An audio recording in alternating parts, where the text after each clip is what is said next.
রাধে কৃষ্ণ বন্ধুরা, কেমন আছেন আপনারা? আশা করি সবাই ভালো আছেন। আজকে আবার একটা নতুন ভিডিও নিয়ে হাজির হয়ে গেছি। ভিডিওটি শেষ অবধি দেখার অনুরোধ রইল। আজকের গল্প রবীন্দ্রনাথ ঠাকুরের অপরিচিতা। আজকে গল্পের তৃতীয় পর্ব।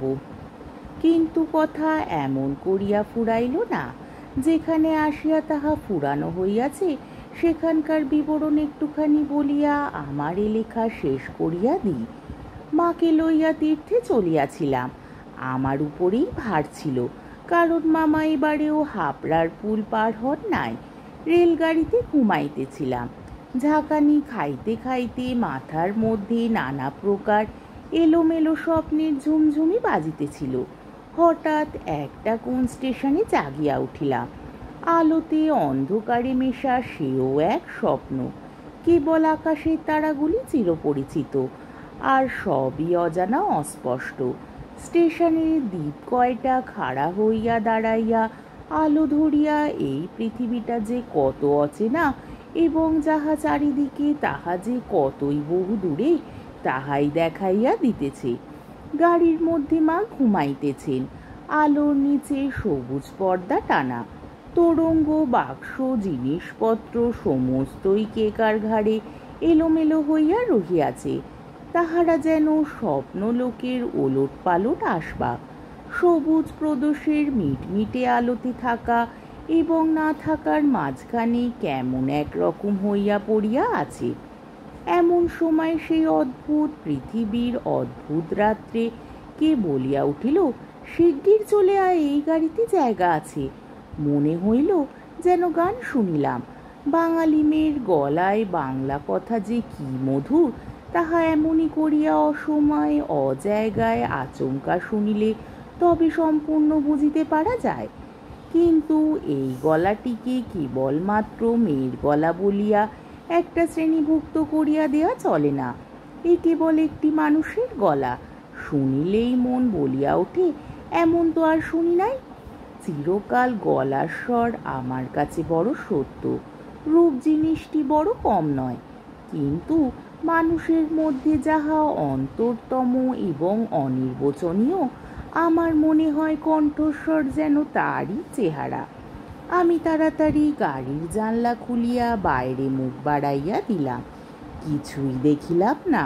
প্ল্যাটফর্মের অন্ধকারে দাঁড়াইয়া গার্ড তাহার এক চক্ষু লণ্ঠন নাড়িয়া দিল। গাড়ি চলিল।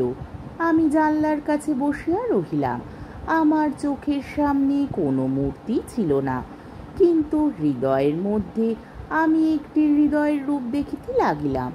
সে যেন এই তারাময় রাত্রির মতো আবৃত করিয়া ধরে, কিন্তু তাহাকে ধরিতে পারা যায় না। ওগো সুর, অচেনা কণ্ঠে সুর, এক নিমিষে তুমি যে আমার চিরপরিচয়ের আসনটির উপরে আসিয়া বসিয়াছ। কি আশ্চর্য পরিপূর্ণ তুমি!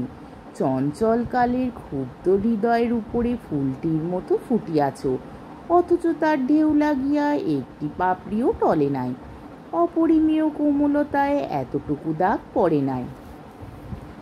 গাড়ি লোহার মৃদঙ্গে তাল দিতে দিতে চলিল। আমি মনের মধ্যে গান শুনিতে শুনিতে চলিলাম।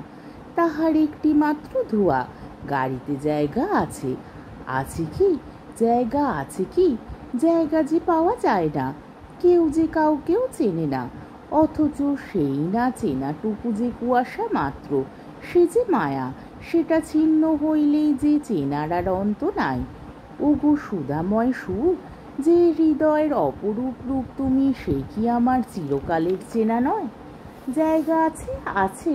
শীঘ্র আসিতে ডাকিয়াছ, শীঘ্রই আসিয়াছি। এক নিমিষও দেরি করি নাই। রাত্রে ভালো করিয়া ঘুম হইল না। প্রায় প্রতি স্টেশনে একবার করিয়া মুখ বাড়াইয়া দেখিলাম। ভয় হইতে লাগিল, যাহাকে দেখা হইল না সে পাছে রাত্রে নামিয়া যায়। পরদিন সকালে একটা বড় স্টেশনে গাড়ি বদল করিতে হইবে। আমাদের ফার্স্ট ক্লাসের টিকিট। মনে আশা ছিল ভিড় হইবে না। নামিয়া দেখি প্ল্যাটফর্মে সাহেবদের আটদালির দল আসবাবপত্র লইয়া গাড়ির জন্য অপেক্ষা করিতেছে। কোনো এক ফৌজের বড় জেনারেল সাহেব ভ্রমণে বাহির হইয়াছেন। 2-3 মিনিট পরেই গাড়ি আসিল। বুঝিলাম ফার্স্ট ক্লাসের আশা ত্যাগ করিতে হইবে। মাকে লইয়া কোন গাড়িতে উঠি সে এক বিষম ভাবনার পড়িলাম। সব গাড়িতেই ভিড়, দাঁড়ে দাঁড়ে উঁকি মারিয়া বেড়াইতে লাগিলাম। এমন সময় সেকেন্ড ক্লাসের গাড়ি হইতে একটি মেয়ে আমার মাকে লক্ষ্য করিয়া বলিলেন, আপনারা আমাদের গাড়িতে আসুন না, এখানে জায়গা আছে। আমি তো চমকিয়া উঠিলাম। সেই আশ্চর্য মধুর কণ্ঠ এবং সেই গানেরই ধোঁয়া। জায়গা আছে। ক্ষণমাত্র বিলম্ব না করিয়া মাকে লইয়া গাড়িতে উঠিয়া পড়িলাম। জিনিসপত্র তুলিবার প্রায় সময় ছিল না। আমার মতো অক্ষম দুনিয়ায় নাই। সেই মেয়েটি কুলিদের হাত হইতে তাড়াতাড়ি চলতি গাড়িতে আমাদের বিছানাপত্র টানিয়া লইল। আমার একটা ফটোগ্রাফ তুলিবার ক্যামেরা স্টেশনেই পড়িয়া রইল। গ্রাহ্যই করিলাম না। তারপরে কি লিখিব জানি না। আমার মনের মধ্যে একটি অখণ্ড আনন্দের ছবি আছে। তাহাকে কোথায় শুরু করিব, কোথায় শেষ করিব, বসিয়া বসিয়া বাক্যের পর বাক্য যোজনা করিতে ইচ্ছা করে না। এবার সেই সুরটিকে চোখে দেখিলাম। তখনও তাহাকে সুর বলিয়াই মনে হইল। মায়ের মুখের দিকে চাহিলাম, দেখিলাম তার চোখে পলক পড়িতেছে না। মেয়েটির বয়স 16 কি 17 হইবে, কিন্তু নবযৌবন ইহার দেহে মনে কোথাও যেন একটুও ভার চাপাইয়া দেয় নাই। ইহার গতি সহজ, দীপ্তি নির্মল, সৌন্দর্যের সূচিতা অপূর্ব। ইহার কোনো জায়গায় কিছু জরিমা নাই। আজকের পর্বটি এইখানেই শেষ হলো।